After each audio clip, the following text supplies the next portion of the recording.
Okay, 4 steps 1 through 8 of the protocol. First thing that I would have you do is stand up, just kind of shake it out, get relaxed. I want to have you face the wall.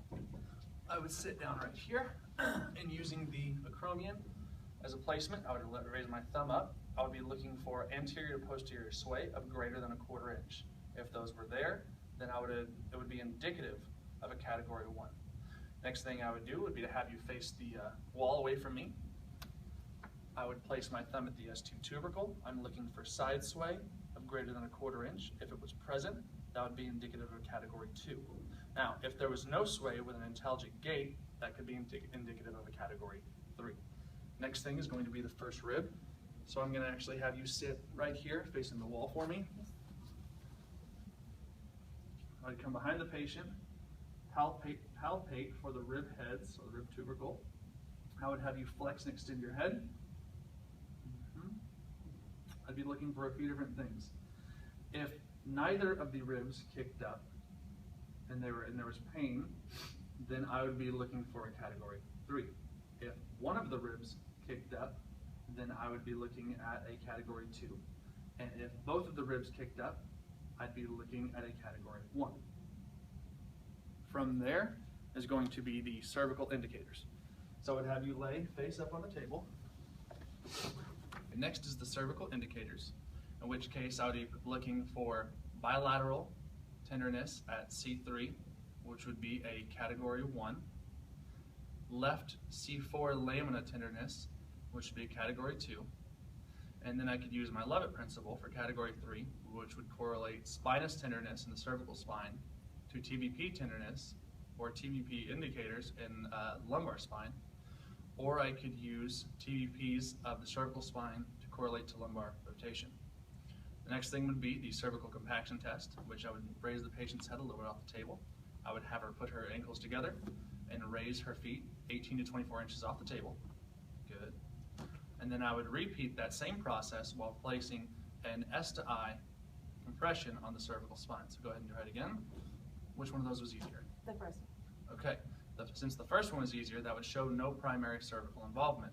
If it was easier the second time, that would show primary cervical involvement, which would be corrected using the stair-step method. This would be to slightly raise the patient's head off the table, and in an arching motion, do steps 1 through 4. 1 being T1, C7, C6, 5, C4, 3, C2, 1.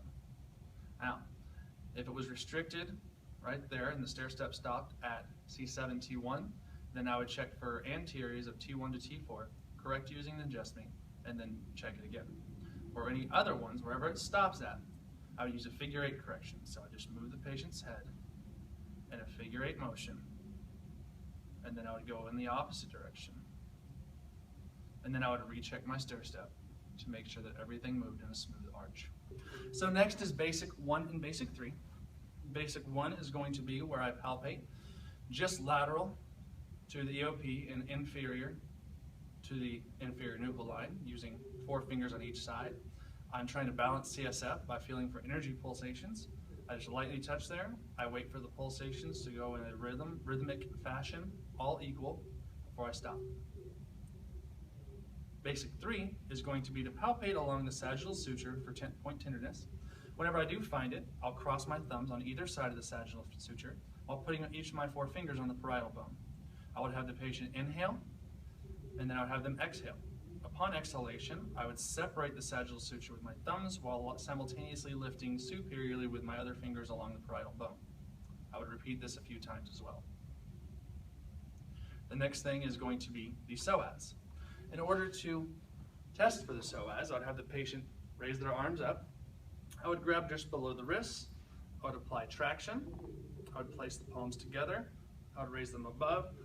Then I'm looking for the short hand. She has a right short hand, which indicates right psoas tightness. I would have her put her arms next to her body, and I would have her raise her right knee up.